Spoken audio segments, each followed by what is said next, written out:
और अज्जी तू भाई पहले सही से तो बोलना सीख ले। कुसुम जी तू तो कभी बोलता ही नहीं है।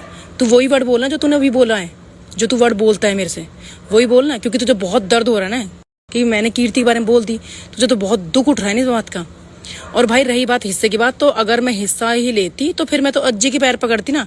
मैं प्रतिभा का साथ क्यों देती? फिर तो मैं भाई के आगे पीछे घूमती और कीर्ति के गुण गाती, क्योंकि मेरे को तो हिस्सा तो अज्जी से मिलना था ना। वे प्रतिभा से क्या मिलता मेरे को? तो प्रतिभा से तो मैंने साथ दिया तो और वापस मेरे 2 साल पीछे छूट गया था। अब तो मेरी मम्मी ने मेरे को बुलाया था, इसने तो मेरे हस्बैंड के पास फोन करके बकायदा बोला है कि मेरी देहली नहीं चढ़नी चाहिए। किस वजह से नहीं चढ़नी चाहिए भाई? क्या बिगाड़ा है? और एक बात बताओ, अगर मैं 1.5 महीने के लिए अपने घर आ गई तो इसके मतलब मैंने बच्चों को छोड़ के आ गई? भाई मैंने बच्चों से डेली बात होती, मेरे हस्बैंड से डेली बात होती मेरी, ठीक है।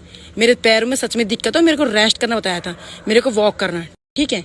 इसकी मत सुनो, क्योंकि ये तो है ही, ये तो जैसा वो बोलेगा ये तो कठपुतला बन रहा है उसका। वो जो बोलेगी वो तो बोल नहीं रही। अब देखा वो तो बोल नहीं। अरे तू आ जा, तू सामने आ भाई, तू आ हरामजादी, तू सामने आ जा। कब तक छिपके बैठेगी बिल में? कभी तो सामने आ। कब तक अज्जी के कंधे पे तू भाई मैंने मुझे अभी विरम दीदी का कॉल आया था, कह रही थी कि कुसुम कि इसकी माँ ने खुद विरम दीदी के पास कॉल किया था कि अपने भाइयों को समझाओ और अपने भांजों को कि मेरी बेटी के रात को फ्लैट पर 2:30-3 बजे बैठे रहते हैं। मेरे पास शिकायत आई है बकायदा, जो नीचे फ्लैट्स में रहते हैं उनकी शिकायत आई कि भाई आपकी बेटी के पास यहाँ रात को लड़के बैठते हैं। तो वो लड़के कौन थे? तो विरम दीदी के पास कॉल करके बोलती इसकी मम्मी कि अरे विरम समझा ले उसको, अज्जी वज्जी वहाँ बैठते हैं हिमांशु वगैरह, तो उनको भाई वहाँ बोल वहाँ नहीं बैठेंगे रात को मेरी बेटी के पास। तो फिर विरम दीदी के तू धमका देना भाई, तेरी बेटी है कि मेरी बेटी को तो 6 महीने हो गए मुझे बोल दे, मुझसे बात ही नहीं करती वो तो ये ऐसी औरत है जो अपनी माँ को दिल्ली पटक रखा है और खुद यहाँ बैठती है। और अब से नहीं बैठ रही भाई, ये जब तो कमरा बना भी नहीं है अपनी फ्रेंडों के घर पड़ी रहती थी। किस लिए? अब देख लो तुम किस लिए पड़ी रहती। इसको हमारा घर खाना था, खा गई है। इसने 90 लाख की एफडी मेरे भाई ने मम्मी के फ्रॉड साइन करवा के और तुड़वा दी, ठीक है। और उसके बाद 3-2.5-3 करोड़ की दुकान थी। ये जो मुझसे बोल रहा है हिस्सा खा रही है, इसने अपने भाई का हिस्सा खा लिया सारा। वो दक्ष तो कुछ बोलता नहीं है, उसको तो बेचारे कुछ पता ही नहीं है। वो तो जैसा कठपुतली की तरह नाचता है इसके आगे। और दुकान के बारे में जो बोल रहा है, दुकान इसने कीर्ति महाराज को खिला दी, दुकान भी उस पर लोन लेके खिला दी कीर्ति को, क्योंकि कीर्ति भूखी मर रही है, अब उसके पास कुछ है ही नहीं अब। और तू कब तक दूसरे के कंधे पे तीर चलाएगा जी? तू इसे बोलना भाई, ये खुल के आ जाएगी। तू क्यों बोल रहा है? तुझे क्यों दर्द हो रहा है? अरे भाई हम कीर्ति के बारे में बोल रहे हैं, तू क्यों दर्द हो रहा है? तेरे को थोड़ा कुछ बोल रहे हैं हम। तेरे पर तो जादू टोना करवा रखा है।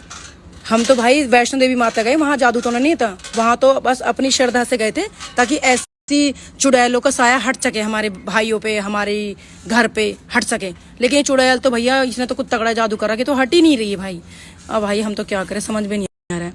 और रही हिस्से की बात, तो अरे भाई सही बात है, किसी की बहन बेटी गुजरों में खास तौर पर अगर किसी की बहन बेटी 1-1.5 महीने के लिए आ जाती है तो वो मतलब अपने हस्बैंड को चीट करके आती है। अरे ये कीर्ति भी फिर चीट करती होगी अपने फैमिली को, तो यहाँ पड़ी है फिर तो चीट ही कर रही है भी अपनी माँ। ये तो अकेली पड़ी है, इसको तो कोई है ही नहीं आगे पीछे। ये तो पूरी रात यहाँ लेबर वेबर पड़ी रहती थी, तो फिर मतलब क्या कहूँ, मतलब इतने सारे लेबरों के बीच में रहती थी ये तो। शिट यार, ओ इसके बारे में तो क्या ही बोलूँ, अब समझ लो तुम। जैसे ये नहीं उसके बारे में नहीं बोल सकती मैं भी, सॉरी। बात तो अजय तेरे को पता है अट्टा में कैसी लैंग्वेज है, ठीक है। मेरी ननद की और मेरी सास की, मेरे हस्बैंड की कैसी लैंग्वेज है, ठीक है। अट्टा की मुझे यहाँ की मुझे पता, घाटे में कैसे बोलते सब। और अट्टा की तुझे बहुत अच्छे से पता कि कैसे लोग वो अपनी माँ से ना तू करके बात नहीं करते, जैसे तू बदतमीजी से बात करता है ना मम्मी से। तेरी रिकॉर्डिंग सब है मेरे पास, ठीक है। तेरी 2 मिनट डाल दूंगी मम्मी के साथ। जो तू मम्मी से बोली थी ना कि दक्ष तू ऊपर से मार रहा है, मैं नीचे से मारता हूँ, ठीक है। जैसे तक कि नीचे उतरेंगे 2 मिनट लगेगी मुझे तेरी वीडियो डालने में, ठीक है। बेशरम, जो तू कीर्ति के लिए तो गिर रहा है ना, बहुत गिर रहा है जी, तू बहुत गिर रहा है, ठीक है। और प्रिया की मेरी बहुत अच्छी बॉन्डिंग है। एक बार तू प्रिया की मेरे पास रिकॉर्डिंग सुना, मेरी देवरानी की मेरी बहुत अच्छी बॉन्डिंग है, ठीक है। तू कभी उस चीज के लिए वो नहीं कर सकता, ठीक है। अच्छी है, मेरी अच्छी खासी बातचीत है उससे, ठीक है। वो तेरे बारे में जानती भी नहीं थी, उसे अब पता लगा है कि कैसा घटिया अज्जी है। भाई मेरे को सच में रोना आ रहा है इस बात पे कि ये लड़का इतना गिर चुका है कि मतलब इसने आज सारे हदें पार कर दी इस लड़की के चक्कर में। सच में हद कर दी इसने। मतलब ये इतना गिर चुका है कि मतलब ये इल्जाम लगाया जा रहा है अपनी बहन पे कि एक उस लड़की के चक्कर में। अरे भाई जब मानती में तेरी शादी हो गई, तेरी बीवी है, हम उसके खिलाफ जा रहे हैं। अरे कम से कम वायु की तरफ देख ले अज्जी। तो उस वायु की झूठी कसम खाई थी तूने जब डिफेंडर लेने गया था तू, कि भाई मैं वायु की कसम खाता हूँ। कुसुम भाई ये कीर्ति मेरे साथ नहीं थी, झूठी कसम खाई तूने। और 2 मिनट में फुटेज डाल दी भाई मैंने, ये कीर्ति को लेके गया था। कितना बड़ा झूठा है भाई ये। भाई उस औरत ने तो हद कर दी भाई, सच बता रही मैं इस औरत को, वो इतनी बड़ी फ्रॉड थी ना सच में। एल्विश भाई बहुत अच्छा करा, वो हट गया, सच में हट गया, वो बहुत अच्छा करा, वरना ये निकम्मी कहीं की नहीं छोड़ते। आते वो लड़का कहाँ से कहाँ पहुंच गया। सही है भाई, ऐसे इंसान बहुत आगे पहुंचते हैं जो ऐसी औरत से हट जाते हैं। अरे सुन कीर्ति, मेरा तू क्या डाल रही स्नैप पे? तू होती कौन है हस्बैंड वाइफ के बीच में बोलने वाली? दोस्त, 1 साल की दोस्त है तू, ठीक है, कोई तू बचपन की दोस्त नहीं है, ठीक है। और होती कौन है तू दोस्त? तू हस्बैंड वाइफ के बीच में बोलने वाली होती कौन है भाई? कि तू समझाएगी क्या? ठीक है, उनकी 100 बार लड़ाई होती है, झगड़ेंगे भी, लड़ेंगे भी, पिटाई भी करेंगे आपस में, हम बहन है, हम भी लड़ेंगे। तू कौन है भाई बीच में बोलने वाली? गधी, तू निकल यहाँ से, चल निकल यहाँ से, चल चल निकल गधी। दोस्त तूने हटवा दिए, सारे हटवा दिए। अच्छे खासा एल्विश भाई यहाँ पे आया था और मिठाई का डब्बा लेना, और हरामजादी ने ऐसा बहकाया अज्जी को कि 2 मिनट में अज्जी अपने पास बुला लिया। अज्जी इधर आ, अज्जी इधर आ। वो वीडियो डाल दूं तेरी मैं, जो तूने बोला था विमल दीदी को कि दीदी उसको भगा वहां से, एल्विश को अपने घर से, हैं? और तूने क्या विकास के बारे में बोला है, तूने क्या हन्नी के बारे में बोला है, और तूने क्या मनीष शर्मा की वाइफ के बारे में बोला है, सबके बारे में पता मुझे तेरे बारे में, हरामजादी। और क्या बोल रही थी तू?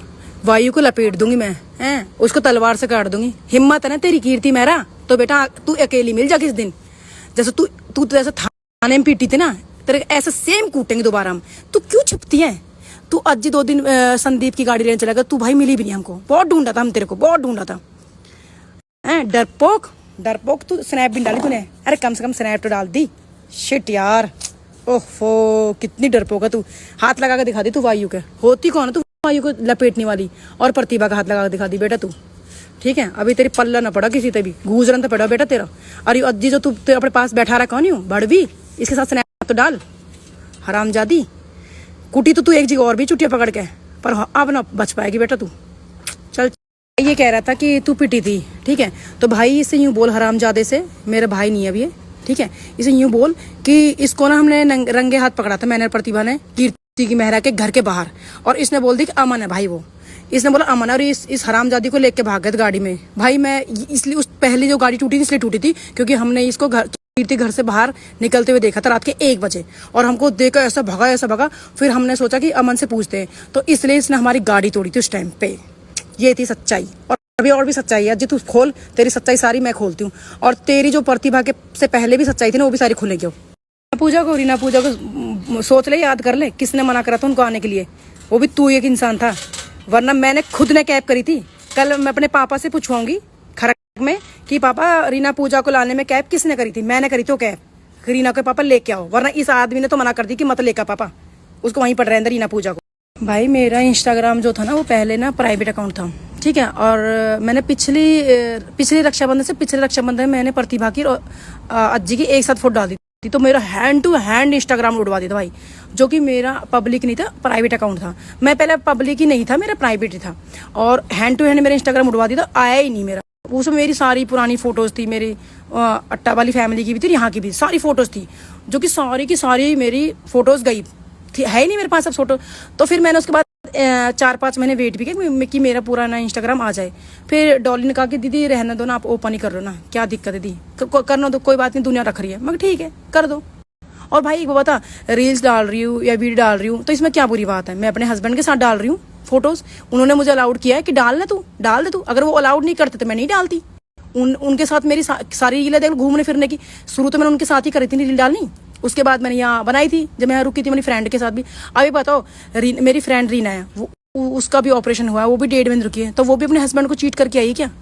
उसके बच्चे भी नहीं आए साथ में, तो उसके बच्चे भी अपने घर थे, उनके तो शादी थी बकायदा, फिर भी वो रुक के गई है। क्या जी, क्या कर रहा है तू? मैंने एंजल विन्नू का फोन काटा था। अरे पागल, तू बता ना अपना वायु, तूने 6 महीने फ्लैट पे छोड़ दिया अकेला। चल मानती हूँ, मैंने एंजल विन्नू को अकेला छोड़ा, वो उसके दादी है, उसके चाचे, उसके पापा, उसके दादा है, उसकी चाची है, वहाँ पूरा परिवार है उसके साथ। सोचो प्रतिभा और वायु के पास तो कोई भी नहीं था फ्लैट में, अकेले 6 महीने रुके थे। तूने किसके ऊपर छोड़े थे वो? तू बता, तूने किसके ऊपर छोड़े थे वो? 2 महीने विमल दीदी घर रही थी वो बेचारी, अकेली, बिना किसी सपोर्ट के। तूने तो भगा दिया था उसे अपने घर से ही, इसकी इस कीर्ति के लिए, इस कीर्ति को, उसे तो बुला सामने। भाई मेरे बच्चे, मैं बहुत खुश हूँ अपनी लाइफ में, ठीक है, और मेरे बच्चों से रोज वीडियो कॉल भी होती है, मेरे हस्बैंड से भी रोज बात होती है, सबसे बात होती मेरी, ये बिना बात को पंगा ले रहा, और ये हिस्सा हिस्सा सबको पता है भाई।